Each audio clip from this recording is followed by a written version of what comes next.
L'Inde, pays de splendeur. Mais aussi pays d'inégalité. Son système est le plus inhumain de la planète. Il fonctionne par caste, comme au Moyen-Âge. L'Inde, pays de modernité. Puissance nucléaire, économie solide, forte présence sur la scène high-tech, programme spatial ambitieux. Atteindre Mars, c'est une chose. 500 millions de personnes qui n'ont pas de toilettes, c'en est une autre.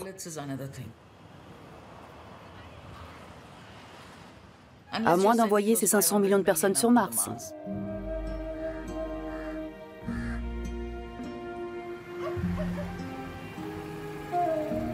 L'Inde, 4e économie mondiale, noyée dans un océan de pauvreté. La patrie de Gandhi, dit le Mahatma, la grande âme. Un pays grand comme un continent, peuplé d'1,2 milliard d'habitants, soit 1/6 de la population mondiale. En Inde, après un certain âge, les femmes sont parfois considérées comme des déesses. Avant, ce sont des catins.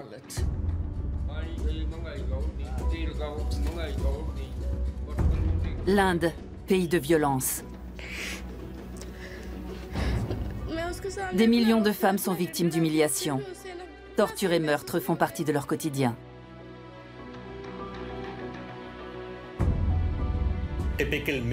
Un Indien préférera sauver sa vache plutôt que sa femme. La femme est un bien de consommation. On l'achète et on la revend. On s'en sert, on s'en débarrasse, on la viole.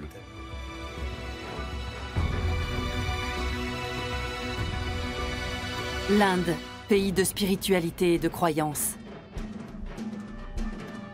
Mais aussi pays de conflits religieux et de violences intercommunautaires. On utilise la religion comme une arme pour diviser la société. On accuse les Britanniques d'avoir divisé pour mieux régner et aujourd'hui on fait la même chose avec notre propre peuple.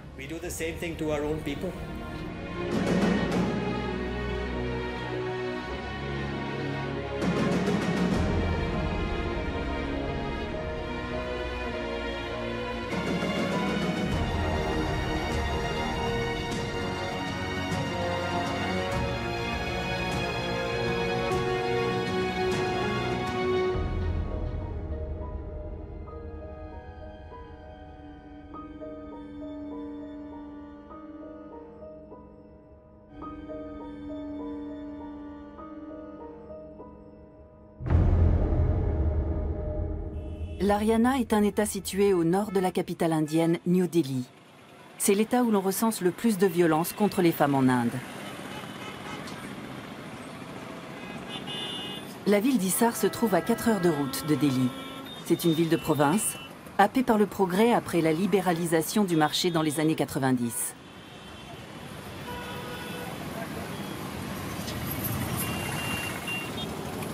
L'Haryana est tout sauf un État pauvre.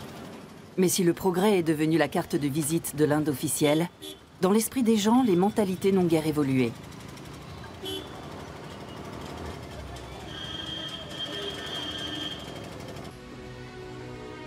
C'est dans un lieu tenu secret que réside Shabnam. Depuis qu'elle a fui son village, cette lycéenne vit cachée.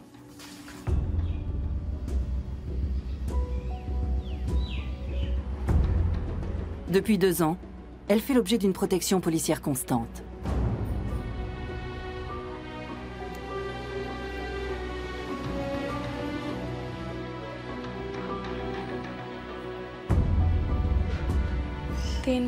Dans 3 mois, 2 assassins qui ont été condamnés seront libérés. Ils ont déjà commis 20 meurtres et ils purgent actuellement leur peine. Ils ont été chargés de me tuer. On leur a offert 80 000 roupies pour ça, soit 1 050 €.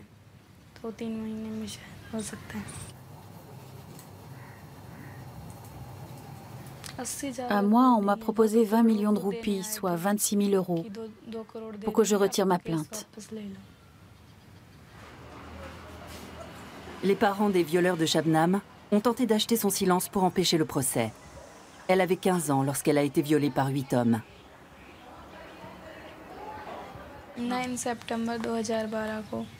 C'était le 9 septembre 2012. Je me rendais au village de ma grand-mère. Les types m'ont attrapée et m'ont jetée dans une voiture. Ils étaient 8. Ils m'ont violée dans un endroit isolé à l'extérieur du village. Ils ont fait une vidéo et m'ont obligée à avaler des pilules. J'aurais voulu les tuer, mais je n'ai pas pu me défendre. L'un d'entre eux a mis sa main sur ma bouche. Un autre m'a tenu les mains et 2 autres les jambes. Cette image de l'Inde est très loin de celle d'une société évoluée, d'un pays avec une longue tradition historique, une culture riche, de belles chansons, de la musique, de la danse, des couleurs, une riche littérature, etc. L'Inde d'aujourd'hui, l'Inde contemporaine, est une société barbare. C'est une société brutale, très cruelle envers les plus faibles et les plus démunis. Elle est cruelle envers les intouchables, les pauvres, les femmes, les enfants, les ouvriers. De manière générale, envers quiconque se trouve dans une position légèrement inférieure. L'usage de la force et de la violence envers ces personnes peut atteindre des extrêmes. Cela fait partie de notre culture indienne contemporaine. C'est ça, l'Inde moderne. Colin Gonsalves est l'un des avocats de la Cour suprême. Il est également le fondateur de l'organisation Human Rights Law Network, un réseau national d'avocats dont le siège se trouve à New Delhi et qui défend bénévolement les pauvres. Il voit défiler des milliers de cas similaires à celui de Shabnam.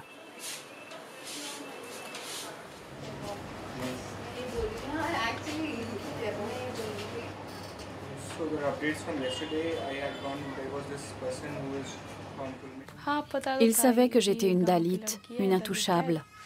Ils pensaient que rien ne pouvait leur arriver. Ils avaient déjà violé une Dalit sans qu'il y ait de conséquences.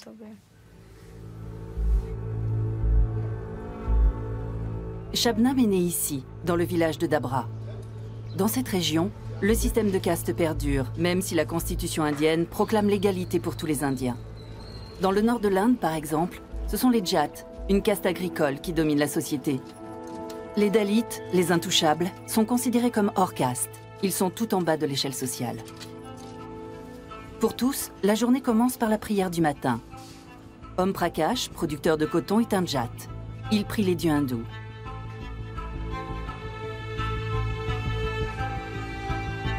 Kitabo Kumar vit quelques rues plus loin. C'est une Dalit. Elle aussi prie les dieux hindous. Tous deux partagent la même religion, mais le système de caste les sépare.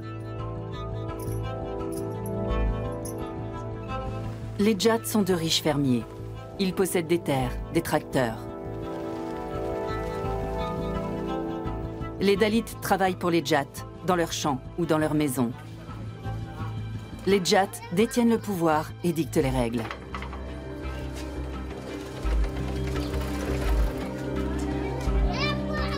Shabnam vivait ici avec sa famille, dans un quartier Dalit. Elle voulait sortir de ce monde pauvre et étriqué pour devenir avocate. Son père avait choisi de l'envoyer à l'école. Shabnam a voulu s'extraire de sa condition d'intouchable. C'est aussi pour cela qu'elle a été violée. Sa famille a été mise au banc de la société pour avoir refusé l'argent du silence que lui proposaient les Jats.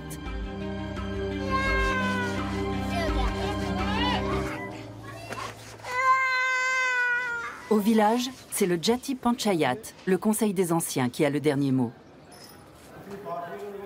Lui aussi est dirigé par des Jats. Les caméras y sont interdites. Chaque décision du conseil est appliquée, même quand elle va à l'encontre de la loi, comme nous l'explique un villageois. C'est un tribunal villageois, en effet. Si quelqu'un n'obéit pas à ces décisions, il est chassé de la communauté. Il ne peut plus voir personne de la communauté ou du village. Il ne peut plus venir manger chez l'un d'entre nous ou toucher les objets de notre foyer. Tant qu'il ne se soumet pas au jugement du Conseil des Anciens, il ne fait plus partie de la communauté ni du village.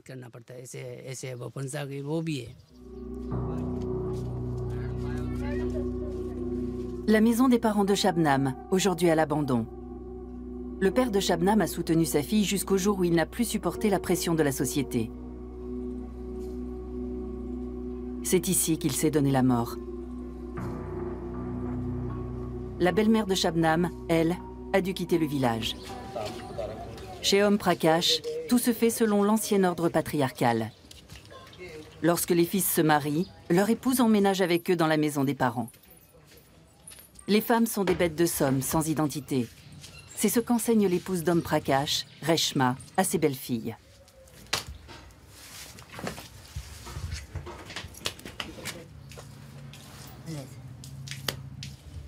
Voici le fils aîné. Son plus jeune frère est en prison. C'est l'un des violeurs de Shabnam. Son père Om Prakash et sa mère Reshma contestent sa culpabilité.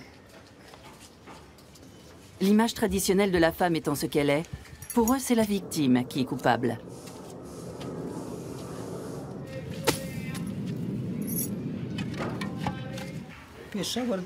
Cette fille est une prostituée.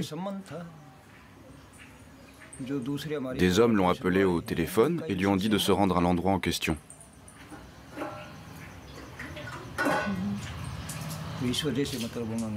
Nos garçons travaillaient au champ.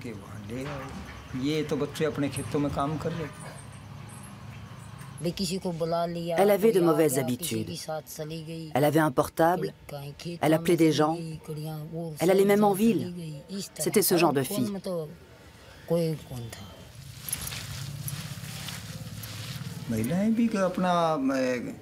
Une jeune fille bien doit s'occuper du ménage, passer du temps en bonne compagnie et respecter les aînés.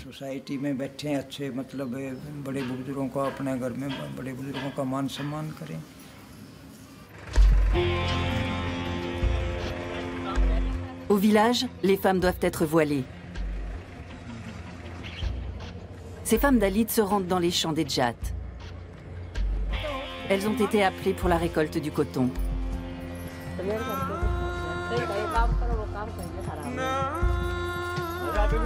Leurs enfants les accompagnent.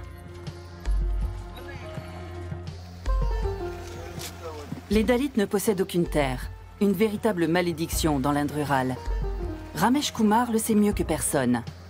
Dalit et travailleur social, il est le seul de son village à plaider pour les droits de sa communauté.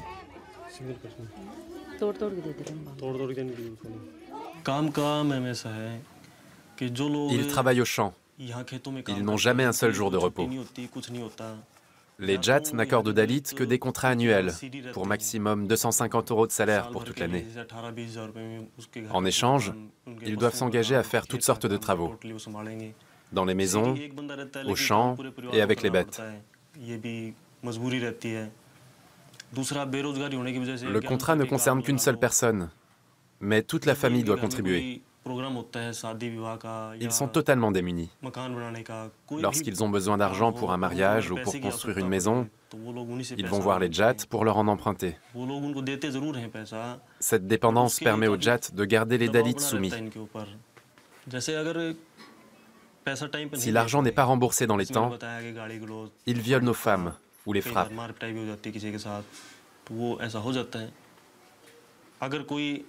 Et même si un policier veut appliquer la loi, les Jats ne le laissent pas faire.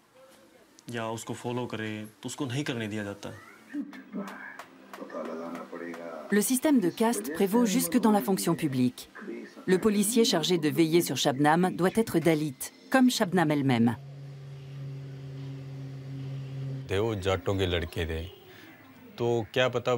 Les criminels sont tous des Jats. Si un policier Jat était là à ma place, les coupables pourraient tenter de l'influencer pour qu'il emmène Shabnam quelque part et qu'il puisse la violer ou même la tuer. Pour empêcher ça, le tribunal a décidé que je devais m'occuper de sa protection parce que je suis Dalit, comme elle.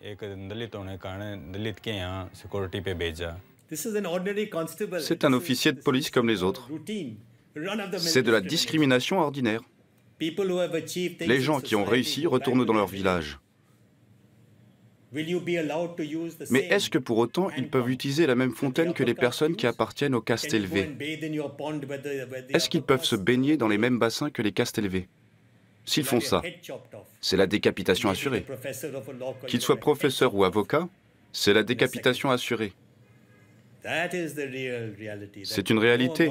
Quel que soit votre niveau d'éducation et de réussite professionnelle, vous appartiendrez toujours à une caste inférieure.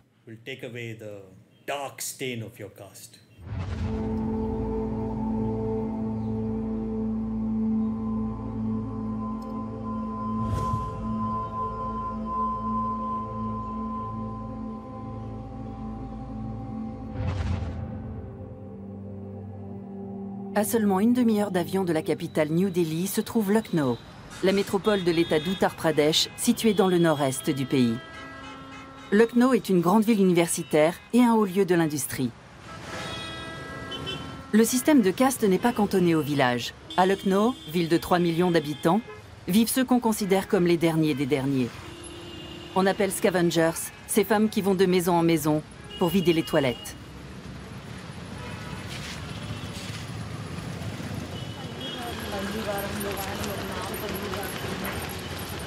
C'est ce que font Anita Kumar et sa mère Zanti.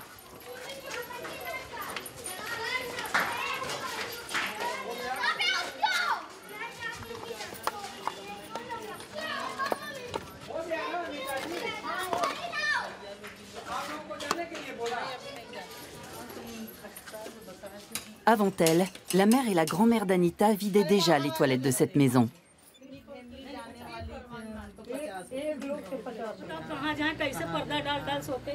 Depuis l'âge de 4 ans, Anita accompagne sa mère dans cette rebutante corvée qui se transmet de génération en génération. 7 personnes vivent ici, dont plusieurs enfants, et il n'y a pas de latrine, même rudimentaire. Les besoins se font dans un coin de la cour intérieure, ouvert vers l'extérieur, afin que les scavengers y aient accès. Nous n'avons pas les moyens de faire installer des WC. Nous fabriquons des guirlandes de fleurs que nous vendons aux fidèles dans les temples. 2 roupies le kilo, soit 1 demi-centime d'euro. Ça nous suffit à peine pour manger.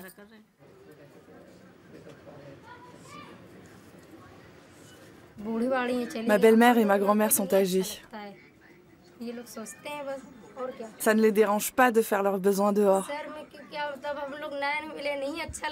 Mais moi, j'ai honte. Mais qu'est-ce qu'on peut faire d'autre?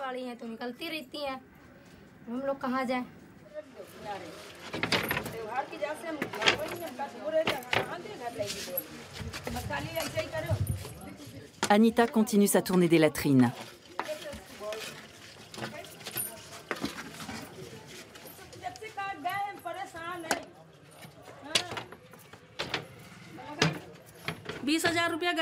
On ne peut pas payer 20 000 roupies pour des toilettes. Ça fait 260 €. Les videuses de toilettes nous coûtent 30 centimes d'euros par mois. Elles aussi doivent vivre de quelque chose. Qu'est-ce que vous voulez qu'on fasse de nos excréments sinon? Si on les jette dans le caniveau, on va avoir des problèmes. Dans ce quartier, il n'y a pas de canalisation. Eaux usées et immondices circulent dans des canaux ouverts en bordure de rue.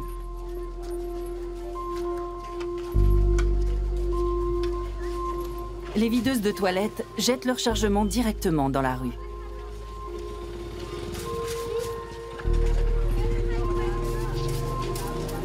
Ces tas d'immondices sont omniprésents dans les villes indiennes, y compris au cœur des quartiers résidentiels. C'est ici que les gens viennent se débarrasser de leurs déchets ménagers.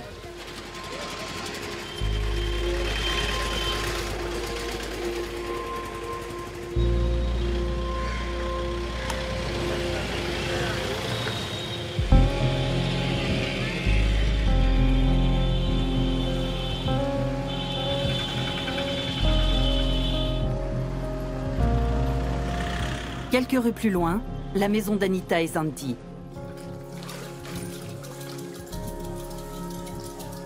Tous les intouchables ne sont pas égaux entre eux.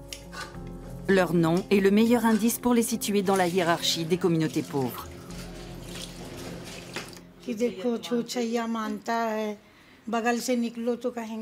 Aux yeux des gens, nous sommes des intouchables. Parce que nous faisons le sale travail.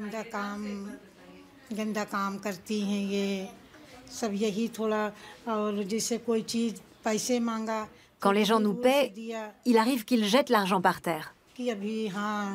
Et après, il nous ordonne de le ramasser.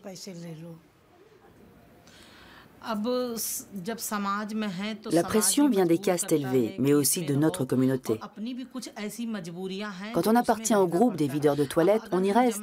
On ne peut pas aller dans une autre caste. En tant qu'intouchable, on n'a pas le droit de s'élever socialement et d'accéder à la caste des brahmanes.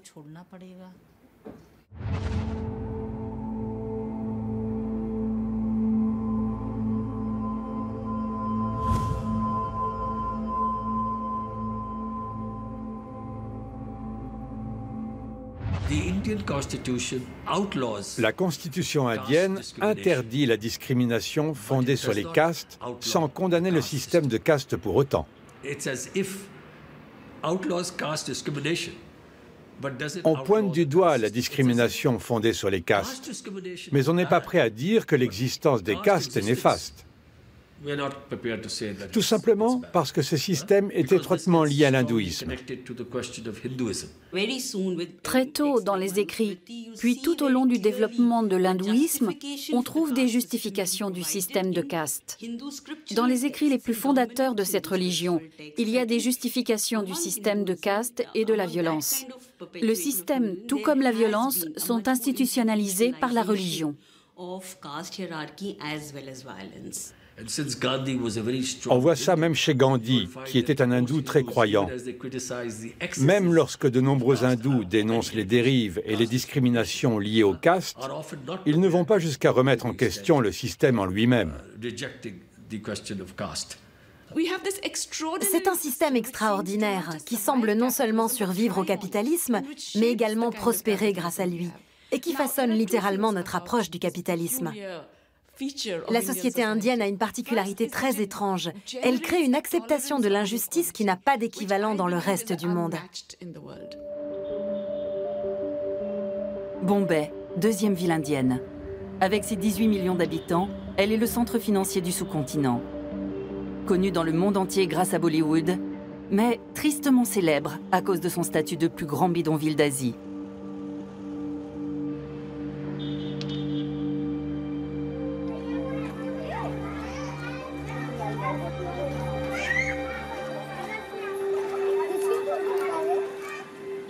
C'est ici que les fermiers pauvres viennent se réfugier en quête de travail et de pain.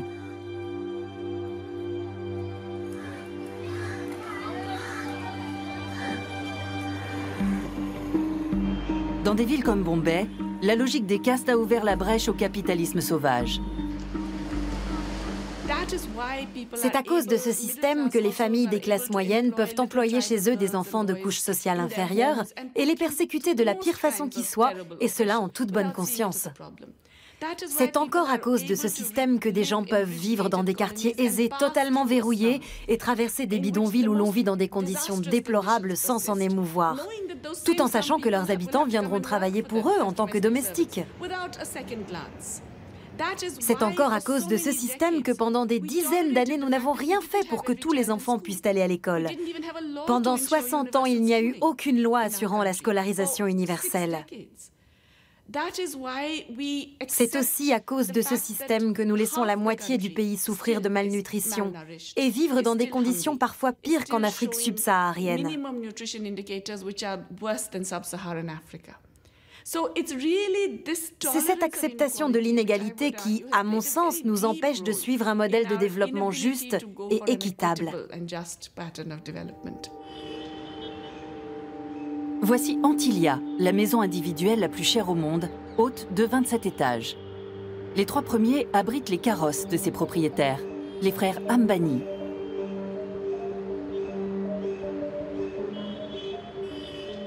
Ils sont parmi les plus grands magnats d'Inde et leur famille est l'une des plus riches de la planète. La fortune des frères Ambani s'élève à 27 milliards de dollars.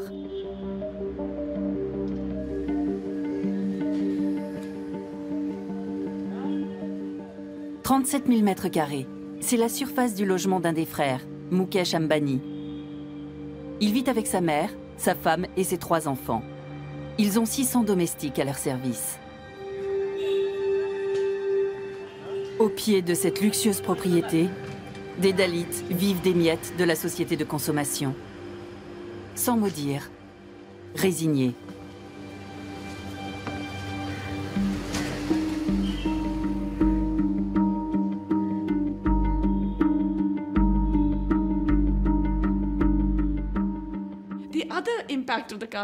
L'autre conséquence du système de caste, c'est qu'il fait naître un étrange fatalisme.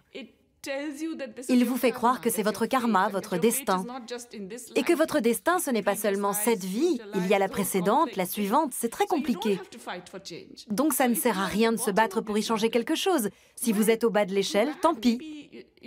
Vous avez peut-être fait quelque chose de mal dans votre vie précédente, et peut-être que ça ira mieux dans la prochaine. Cela crée une sorte d'indifférence et de résignation parmi les groupes opprimés qui permet à cette exploitation de perdurer.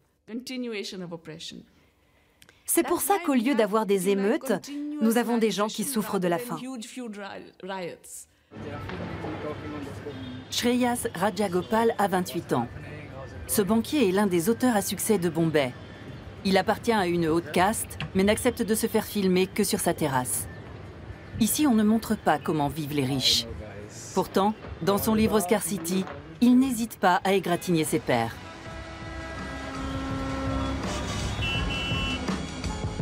Son roman dépeint la débauche d'une jeunesse dorée indienne, devenue apathique à force d'oisiveté. Les villas des parents servent de théâtre à leurs fêtes dantesques, avec tous les excès que cela implique. Drogue, alcool, viol, parfois suicide. Le désœuvrement fait des ravages chez ces riches qui ne constituent que 1% de la population. Shreyas explique que dans Scarcity, il n'a fait que décrire la réalité.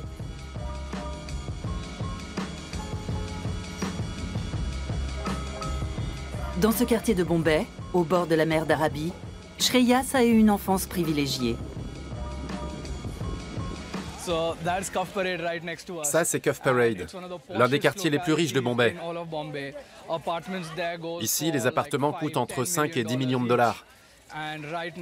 Juste à côté, il y a un immense bidonville. À l'origine, il était habité par des ouvriers immigrés venus ici pour construire ces bâtiments.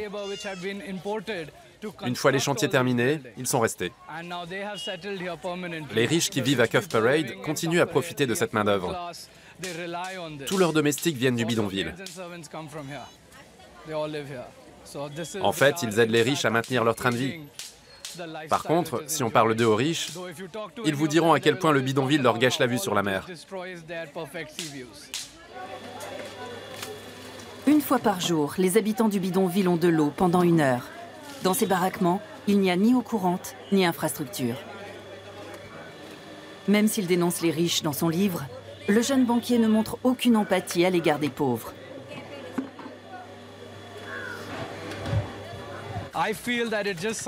C'est quelque chose qu'on apprend à occulter dès le plus jeune âge.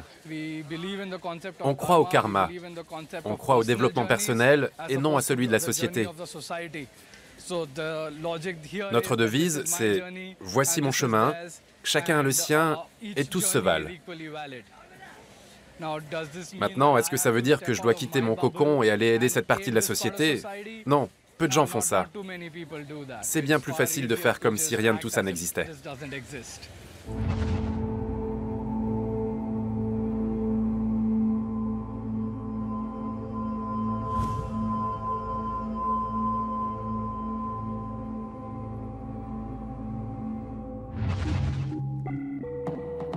Au sud-ouest de Delhi, l'État du Gujarat et sa capitale, Ahmedabad.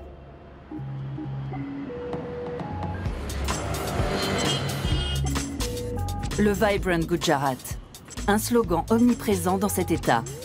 Ici, on a su dérouler le tapis rouge aux investisseurs des grandes entreprises. Avantages fiscaux, terrain pour une bouchée de pain et bien d'autres encore.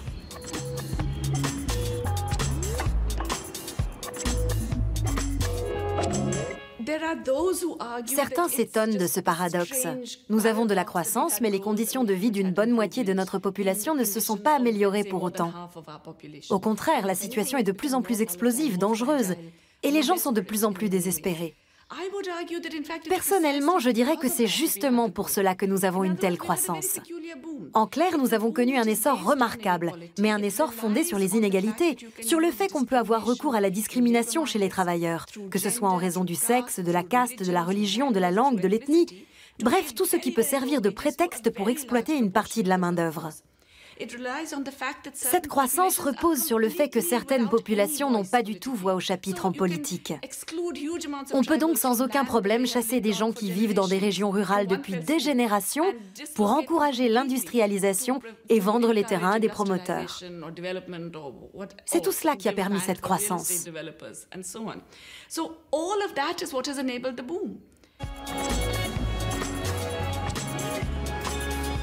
Le Gujarat est l'État le plus riche d'Inde, et cela grâce à un homme, le nationaliste hindou Narendra Modi.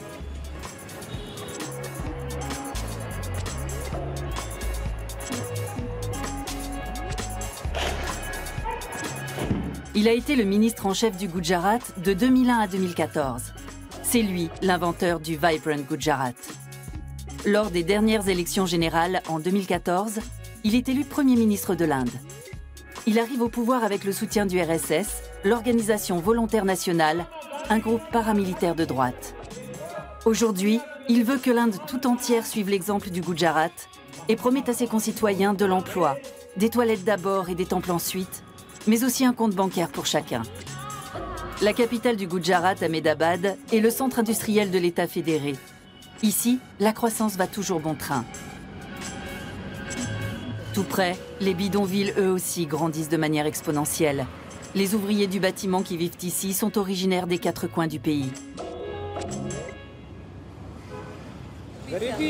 C'est la pauvreté qui nous y oblige. Être agriculteur ne suffit pas pour vivre. Pour ne pas mourir de faim, nous sommes venus ici pour gagner 100 roupies par jour, à peu près 1,20 €.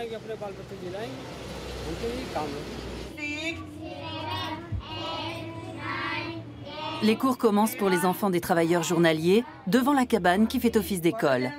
S'ils y apprennent à écrire et à compter, c'est uniquement grâce à la Fondation Maya qui prend les enfants en charge. Nous enseignons aux enfants des journaliers qui grandissent dans la rue. Un jour ils sont là, le lendemain non. Ces enfants viennent de tout le pays. Leurs parents les emmènent travailler sur les chantiers au lieu de les envoyer à l'école. Alors nous les attrapons au vol et nous les amenons ici.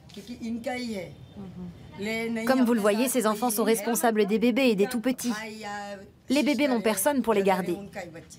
Leurs familles n'ont pas le temps de s'occuper d'eux. Alors ici, nous essayons d'enseigner l'essentiel à nos élèves et nous demandons aux parents de ne pas renoncer trop vite à la vie de leurs enfants.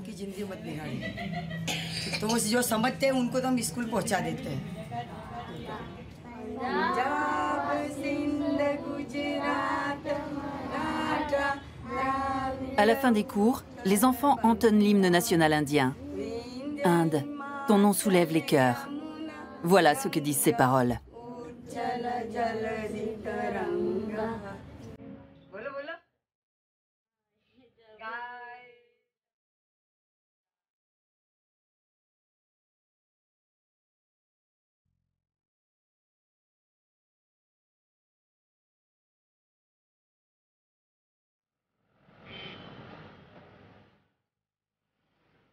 La nuit est tombée sur Ahmedabad, la capitale du Vibrant Gujarat de Narendra Modi.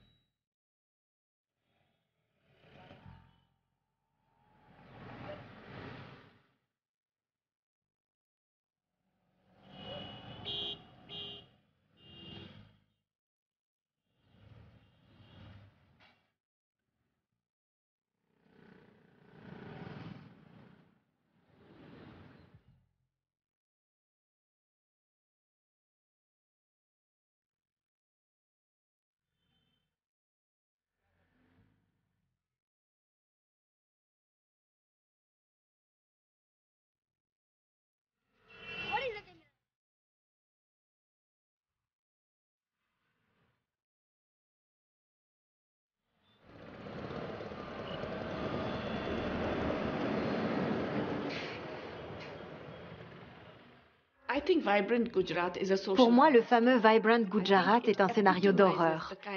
C'est l'exemple typique du développement qui privilégie le grand capital et opprime les travailleurs. Le Gujarat est l'un des États les plus riches du pays et le salaire y est le 2e plus bas. Ce ne sont pas les habitants du Gujarat qui bénéficient de cette croissance. Le taux de vaccination est l'un des plus bas du pays. Les indicateurs de nutrition sont similaires à ceux de l'Afrique subsaharienne. En ce qui concerne l'alimentation des enfants et la couverture sanitaire, nous nous situons dans la moitié inférieure des États du pays.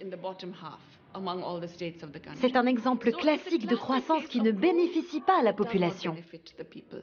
L'exploitation humaine a été expressément encouragée au Gujarat. Si c'est comme ça qu'on compte faire prospérer l'Inde, je ne suis pas d'accord.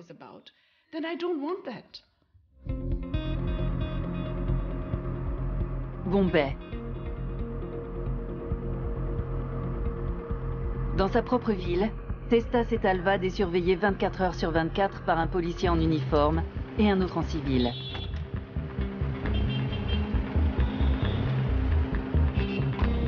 Ses gardes du corps la suivent partout, même lorsqu'elle va acheter une lanterne pour Diwali, la fête du Nouvel An hindou. Testa Setalvad est hindoue. Elle appartient à la caste des brahmanes, la plus élevée. Elle a épousé un musulman. Les musulmans constituent la plus grande minorité religieuse d'Inde, soit 180 millions de personnes. En 2002, le Gujarat a été le théâtre d'un pogrom anti-musulman.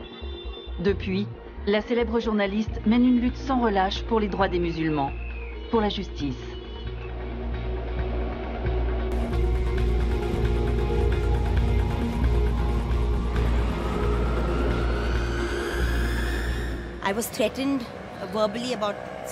J'ai reçu plusieurs menaces de mort et j'ai été agressée 3 fois.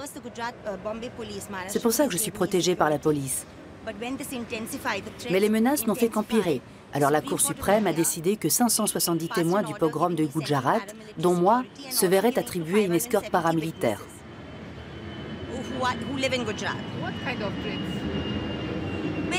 Voilà ce qui arrive quand on se lance dans une bataille judiciaire contre de puissants criminels. Des images du pogrom de 2002 à Ahmedabad, la capitale du Gujarat.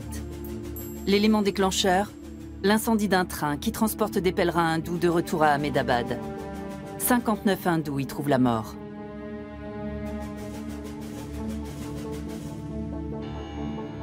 On accuse les musulmans d'être à l'origine de cet acte terroriste. La vengeance des nationalistes hindous est terrible. 2000 musulmans sont exécutés. Les femmes sont violées, aspergées d'essence, puis brûlées vives. L'actuel Premier ministre indien Narendra Modi est alors ministre en chef du Gujarat. À ce jour, sa responsabilité politique n'a pas pu être prouvée devant les tribunaux.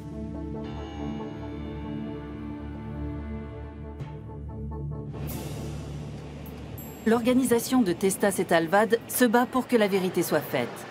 La journaliste s'est elle-même portée partie civile lors de nombreux procès, y compris contre le Premier ministre Narendra Modi. Lorsque ce dernier a été relaxé, elle s'est tournée vers la plus haute instance judiciaire.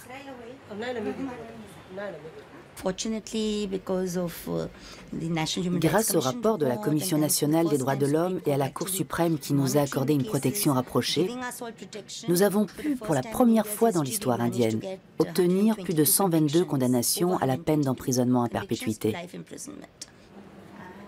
Pour avoir eu le courage de dévoiler la complicité de personnalités politiques de haut rang et de policiers dans ces meurtres, Testa a reçu plusieurs distinctions, dont le prix Jeanne d'Arc et le prix international des droits de l'homme de Nuremberg.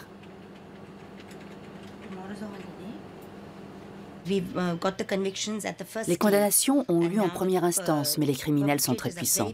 Et ils ont le soutien d'organisations au pouvoir. Le parti du Premier ministre est au pouvoir non seulement à Delhi, mais aussi au Gujarat, et maintenant dans l'État du Maharashtra. Ils feront tout ce qu'ils pourront pour être acquittés en cour d'appel. Ça ne sera pas facile et ça va certainement coûter très cher à certains d'entre nous. Ils sont capables de tout. À Ahmedabad, les hindous vivent à gauche de cette rue, les musulmans à droite, dans des ghettos.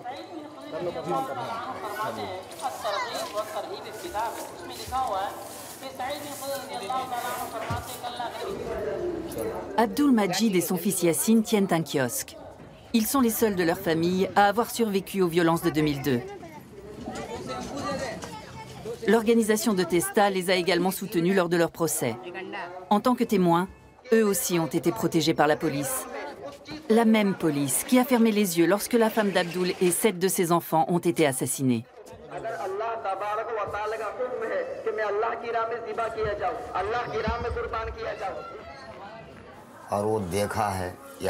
Mon fils a tout vu. Il les a vus brûler sa mère, ses petites sœurs, ses grandes sœurs, son frère aîné et ses 2 autres frères. Lui aussi a été gravement brûlé. Entendre les cris de quelqu'un qui meurt brûlé vif, ça a été un choc pour lui. D'ailleurs, il est incapable d'en parler. Ils ont dit « tuez ces bâtards ». Ensuite, ils ont versé de l'essence sur la mosquée et y ont mis feu. Puis ils sont arrivés chez nous en criant. Et nous nous sommes enfuis par la porte de derrière. Il y avait des flammes partout. Et lorsque j'ai voulu sauver ma famille, ils m'ont frappé avec une épée. Ils ont fait des choses horribles aux enfants. 10, 11, 12, 13, 14 ans. Les petites filles ont été violées. Elles criaient « Oncle Majid, sauve-nous !» Mais qu'est-ce que j'aurais pu faire? Ils avaient des armes blanches, des épées, des faucilles, des bâtons. Et ils criaient « Vive le Dieu hindou Ram !» Aucun musulman n'en sortira vivant.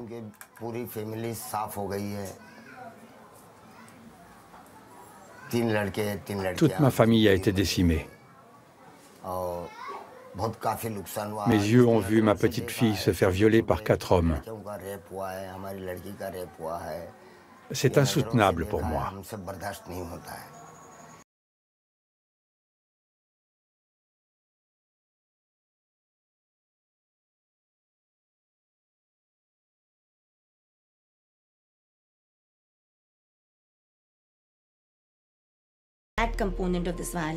La violence perpétrée contre les femmes a été particulièrement brutale. Ça ne s'est pas passé de nuit. Elles n'ont pas été enlevées pour être violées dans une forêt. C'étaient des viols collectifs qui ont eu lieu en plein jour, sous les yeux du voisinage, dans la volonté d'humilier toute une communauté.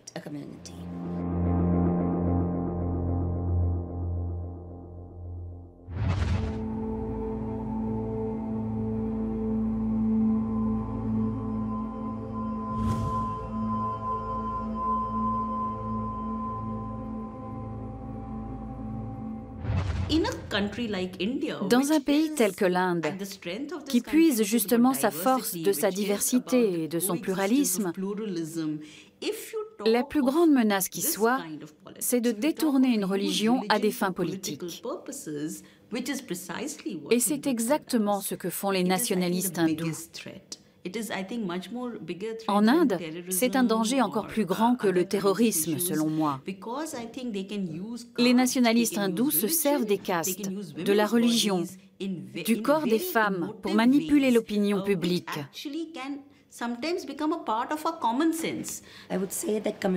Les conflits interreligieux et la violence liée aux castes sont devenus quotidiens. Chaque jour, des Dalits sont pris pour cible. Des femmes Dalits sont violées et brûlées vives. Le côté obscur de cette société et de la démocratie indienne, c'est son communautarisme féroce qui engendre des actes de haine envers les minorités. Notamment les minorités chrétiennes et musulmanes. Parfois, il y a de la violence, parfois non. Mais cette haine est là en permanence et elle est totalement légitimée par le parti au pouvoir. C'est ça qui est terrifiant.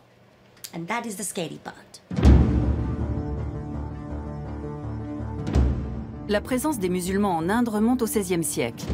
Le Taj Mahal est l'un des témoins de la splendeur de l'ancien empire moghol. Aujourd'hui, c'est l'une des principales attractions touristiques du pays.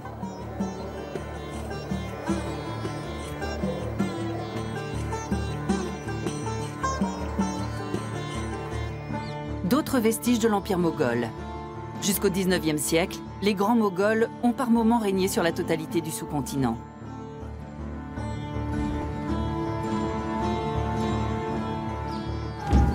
Aujourd'hui, avec 180 millions d'individus, les musulmans d'Inde constituent la deuxième communauté musulmane au monde.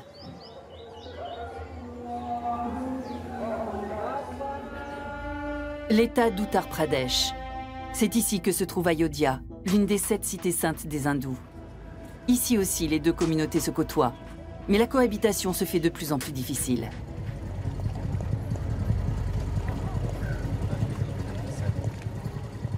« 960 millions d'Indiens, soit une écrasante majorité de la population, appartiennent à la communauté religieuse hindoue. Ayodhya, une ville de pèlerinage sous haute surveillance, fréquentée par des hindous venus de tout le pays. Pour eux, c'est la ville de naissance d'une divinité majeure, Rama.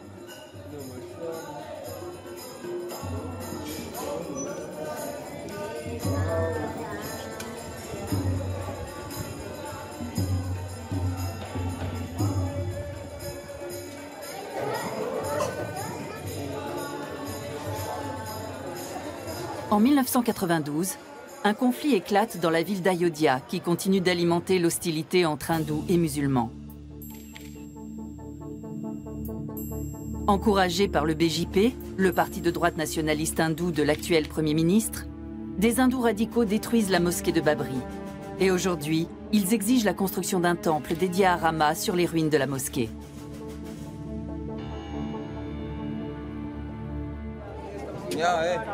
Le site fait l'objet d'une étroite surveillance. Il est interdit de s'y rendre avec des caméras. À tout instant, le conflit qui a mené aux violences du Gujarat peut se reproduire.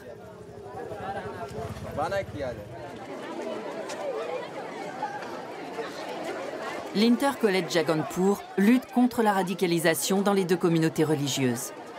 Ce lycée d'Ayodhya accueille aussi bien des hindous que des musulmans. Les établissements de ce type ont choisi d'incarner la diversité de l'Inde, un pays où de nombreuses ethnies et communautés religieuses devraient pouvoir vivre en paix.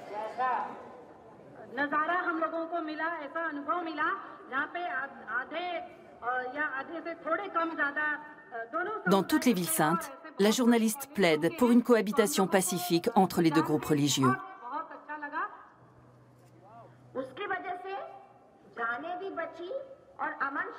Elle raconte aux élèves comment des familles hindoues ont sauvé des musulmans du Gujarat lors du pogrom de 2002.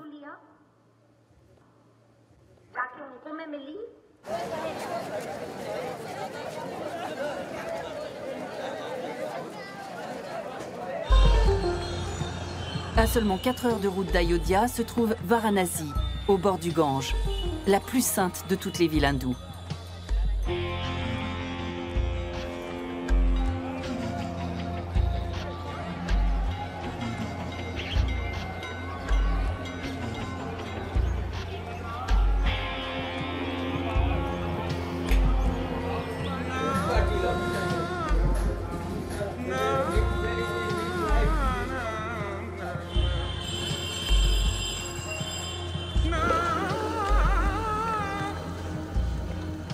Les défunts incinérés sur la rive du Gange sont censés être délivrés du cycle infini de la vie.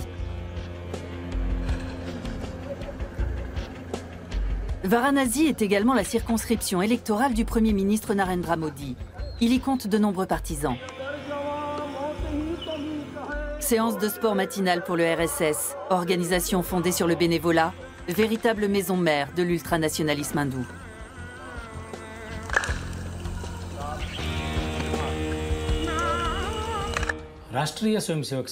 Le RSS a été fondé avec l'objectif de réveiller et de renforcer l'identité nationale dans la société hindoue.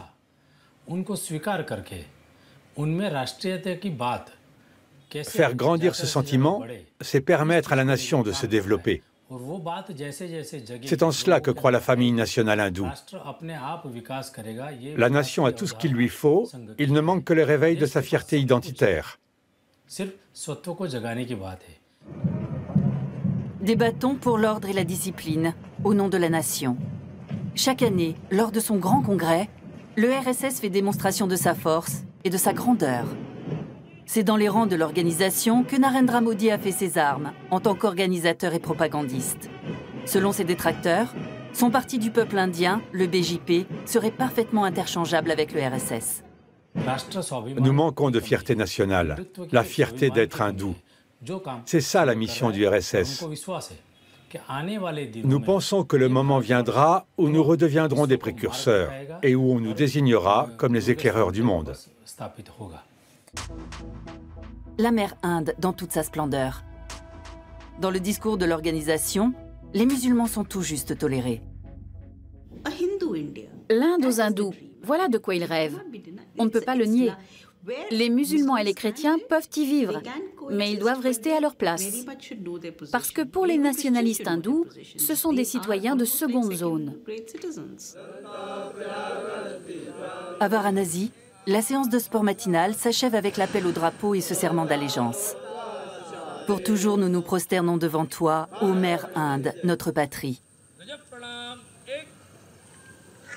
En Inde, le RSS possède plus de 45 000 comités locaux. Ils ne sont ni traditionnels ni religieux.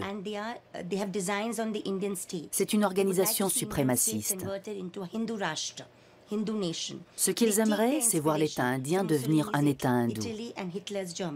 Leur modèle, c'est l'Italie de Mussolini et l'Allemagne d'Hitler. Ce genre d'organisation travaille 24 heures sur 24 avec les groupes qui lui sont affiliés pour répandre des rumeurs et des mensonges, pour alimenter les stéréotypes, prendre des demi-vérités et en faire des mensonges. Cette organisation bénéficie d'un énorme soutien, car son aile politique est aujourd'hui au pouvoir. C'est sans doute le plus grand danger que la démocratie indienne ait jamais connu.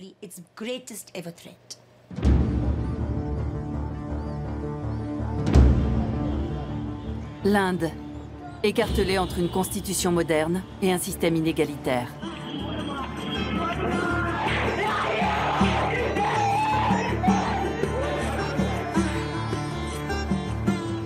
Un pays déchiré entre une croissance exponentielle et un patriarcat archaïque et destructeur.